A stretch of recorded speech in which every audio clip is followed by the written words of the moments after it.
آج ہم سورہ النساء کی آیت نمبر 97 سے شروع کرتے ہیں۔ اس آیت مبارکہ میں اللہ تعالیٰ فرما رہے ہیں کہ جب فرشتے ان لوگوں کی جان نے قبض کرتے ہیں جب کہ انہوں نے اپنے اوپر ظلم کیا ہوتا ہے، تو وہ ان سے کہتے ہیں کہ تم دنیا میں کس حال میں رہے، تو وہ کہیں گے کہ ہم تو کمزور و ناتواں تھے۔ تو پھر فرشتے کہتے ہیں کہ کیا اللہ کی زمین وسیع نہیں تھی، تم لوگوں نے ہجرت کیوں نہ کی؟ یہ ہجرت کے متعلق بتایا جا رہا ہے۔ ان الذین توفاہم الملائکۃ ظالمین، تو بے شک جو لوگ اپنی جانوں پر ظلم کرتے ہیں، جب فرشتے ان کی جان قبض کرتے ہیں نا، تو وہ پوچھتے ہیں قالوا فیما کنتم، فرشتے پوچھتے ہیں کہ تم کس حال میں تھے؟ قالوا کنا مستضعفین فی الارض، تو وہ کہیں گے کہ ہم ملک میں عاجز و ناتواں تھے۔ تو فرشتے کہیں گے قالوا الم تکن ارض اللہ واسعۃ فاتوا ہاجروا فیہا، تو اگر تم اتنے ہی عاجز و ناتواں تھے تو اللہ کا ملک فراغ نہیں تھا، تم اس میں ہجرت کر جاتے۔ فاولئک مأواہم جہنم، تو انہیں لوگوں کی جو ٹھکانہ ہے وہ جہنم ہے، وساعت مصیرہ، اور بری جگہ ہے، ٹھہرنے کی بری جگہ ہے، پہنچنے کی بری جگہ ہے۔ الا المستضعفین من الرجال والنساء والولدان لا یستطیعون حیلۃ ولا یہتدون سبیلا۔ تو پھر جو لوگ ایسے تھے نا کہ جو کمزور تھے، ناتواں تھے، ہجرت نہیں کر سکتے، مردوں میں سے بھی جو بوڑھے تھے، کمزور تھے، عورتیں بھی اکیلی تو نہیں کچھ بھی کر سکتی تھیں، اور بچے، ناتواں بچے جو تھے وہ بھی کچھ نہیں کر سکتے تھے، تو ان کے لیے اللہ تعالیٰ نے فرمایا کہ لا یستطیعون حیلۃ، کہ ان کے پاس تو کوئی چارہ ہی نہیں تھا، ولا یہتدون سبیلا، اور نہ ہی کوئی وہ راستہ پاتے تھے کہ وہ ہجرت کر جاتے۔ ظاہر ان کا کوئی ہیلپر ہوتا تو وہ کچھ کرتے نا۔ وَأُولَئِکَ، پس یہی لوگ ہیں، عَسَى اللَّهُ، کہ امید ہے اللہ، أَن يَعْفُوَ عَنْهُمْ، کہ اللہ انہیں معاف کر دے گا۔ وَكَانَ اللَّهُ عَفُوًّا غَفُورًا، اور اللہ معاف کرنے والا اور بخشنے والا ہے۔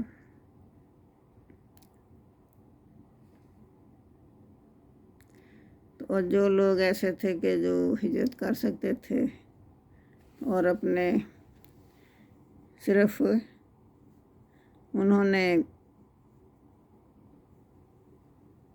وہ پھر بھی وہ دشمنوں کی آبادی میں رہے، اور انہوں نے اپنا ملک نہیں، اپنا شہر نہیں چھوڑا، اور وہ اپنی محرومی اور ذلت پر ہی کانے رہے، اور تو یہ لوگ جہاں سخت گناہ کے مرتکب ہوں گے، ان کا ٹھکانہ دوزخ ہوگا۔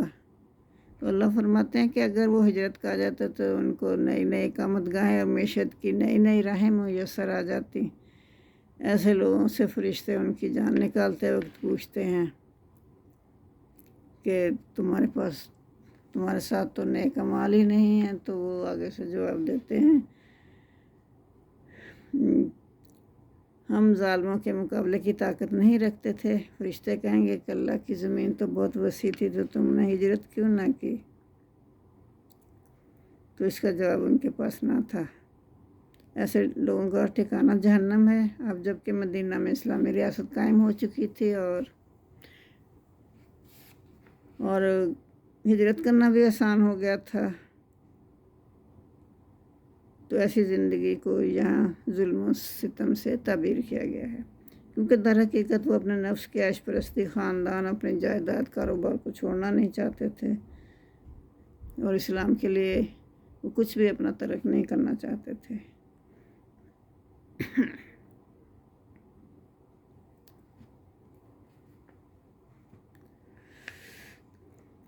تو اب ہم یہ بتا رہے ہیں کہ للمستضعفین من الرجال والنساء والولدان لا یستطیعون، کہ وہ لوگ جو کہ مجبور تھے، مرد تھے کمزور تھے، عورتیں کمزور تھیں اور بچے تھے، تو وہ ان کے پاس تو کوئی ہیلہ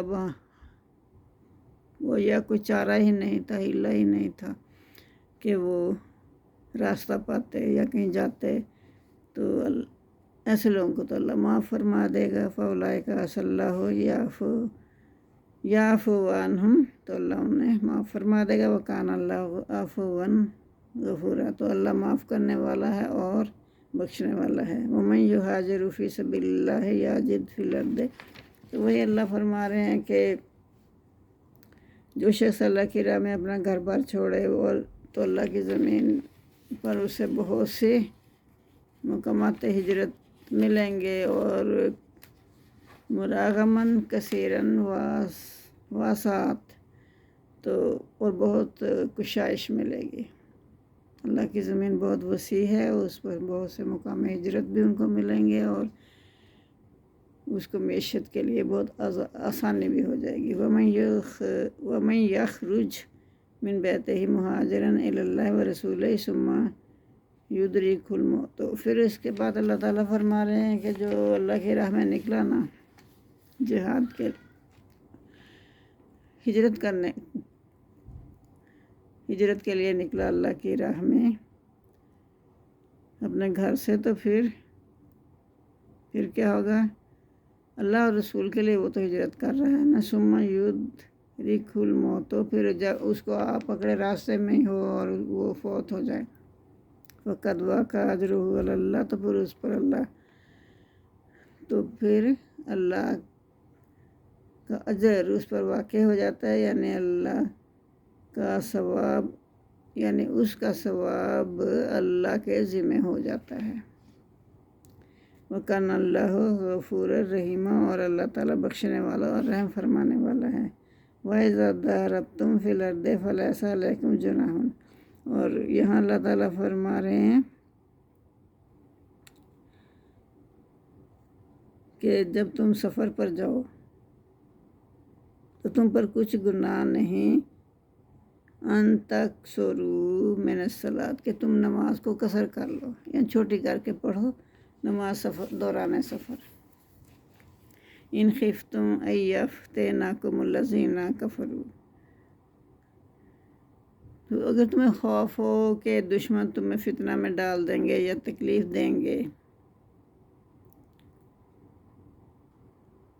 ان الکافرین کانوا لکم عدوا مبینا، تو پھر کافر تو بے شک تمہارے سخت دشمن ہیں، کھلے دشمن ہیں۔ وَإِذَا كُنْتَ فِيهِمْ فَأَقَمْتَ لَهُمُ الصَّلَاةَ فَلْتَقُمْ طَائِفَةٌ مِّنْهُمْ مَعَكَ وَلْيَأْخُذُوا أَسْلِحَتَهُمْ، اس آیت مبارکہ میں اللہ تعالیٰ فرما رہے ہیں کہ جب تم ان میں ہو، یعنی دشمنوں میں گرے ہوئے ہو، تو اس وقت کیا کرنا ہے؟ فَأَقَمْتَ، کہ تم قائم کرو نماز ان کے لیے، فَأَقَمْتَ لَهُمُ الصَّلَاةَ فَلْتَقُمْ، بس چاہیے کہ کھڑی ہو طائفۃ منہم، تم میں سے ایک جماعت، معک، تمہارے ساتھ،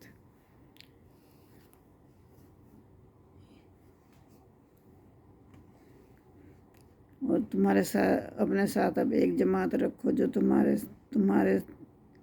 اوپر پہرا دے کہ کہیں دشمن نہ حملہ کر دے۔ یہ میدان جنگ میں نماز جیسے پڑھنی ہے اس کا حکم دیا جا رہا ہے، اس کے متعلق اللہ تعالیٰ فرما رہے ہیں وَلْيَأْخُذُوا أَسْلِحَتَهُمْ، اور اپنے جو اسلحہ ہے وہ پکڑے رکھو۔ فَإِذَا سَجَدُوا، پھر جب تم سجدہ کر چکے ہو، فَلْيَكُونُوا مِنْ وَرَائِكُمْ، تو ہو جائیں پیچھے تمہارے، تو پھر تم پیچھے ہو جاؤ اور پھر دوسرے لوگ آ کے نماز پڑھیں.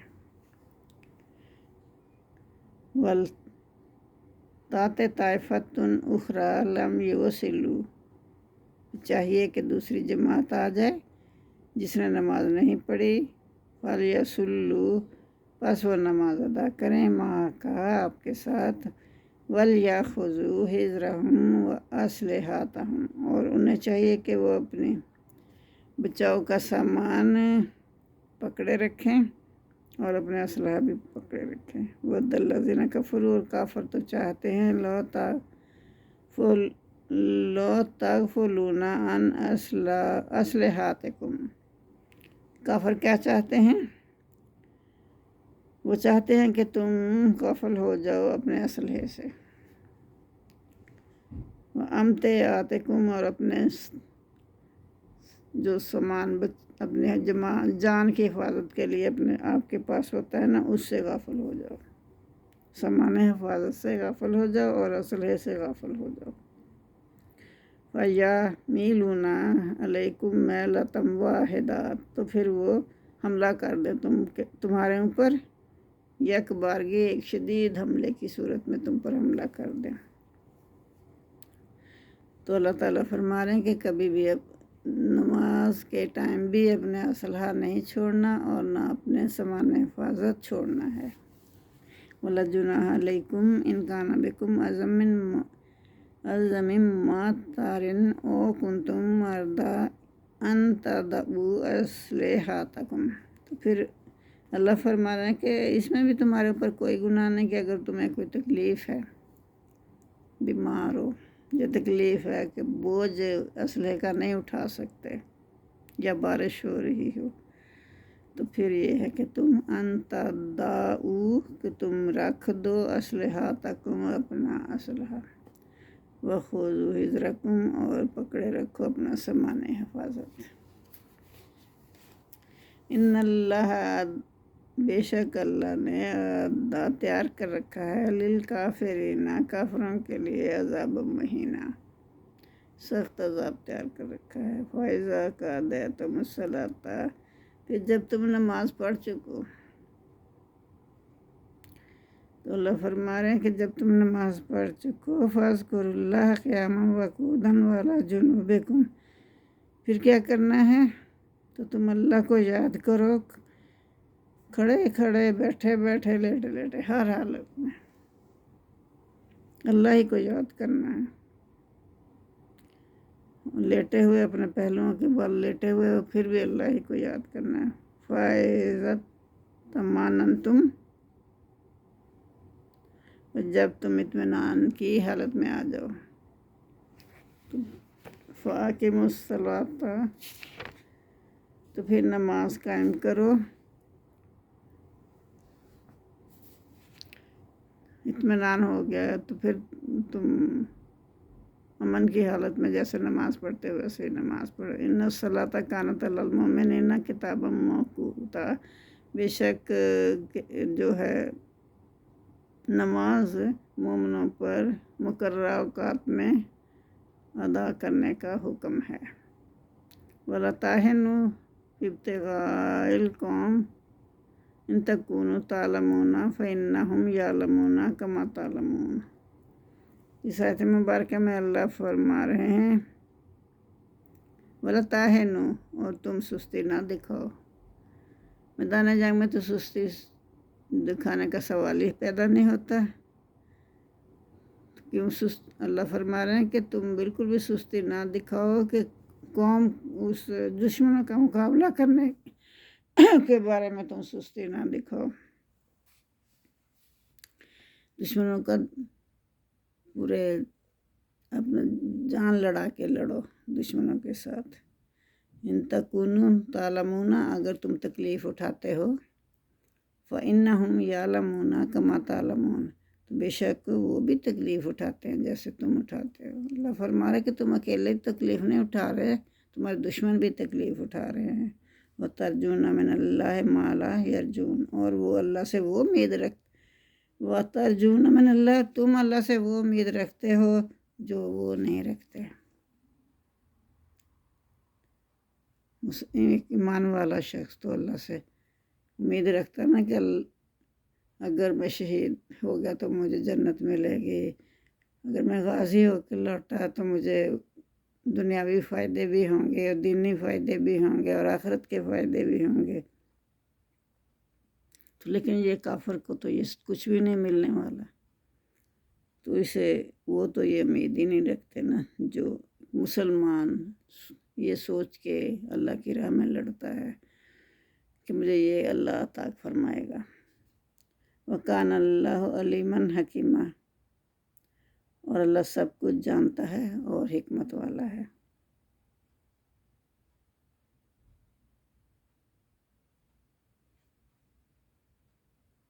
جزاک اللہ۔ آج کے لیے اتنا ہی کافی ہے، باقی کل کریں گے انشاءاللہ۔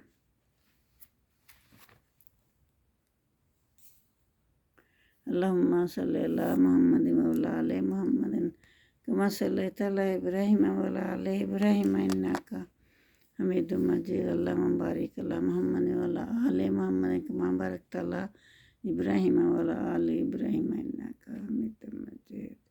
ربنا آتنا فی الدنیا حسنۃ وفی الآخرۃ حسنۃ وقنا عذاب النار، آمین ثم آمین۔ جزاک اللہ۔ آپ میرے چینل کو سبسکرائب کریں اور میری ویڈیوز زیادہ سے زیادہ شیئر کرنے کی کوشش کریں تاکہ قرآن کا پیغام پوری دنیا میں پہنچے۔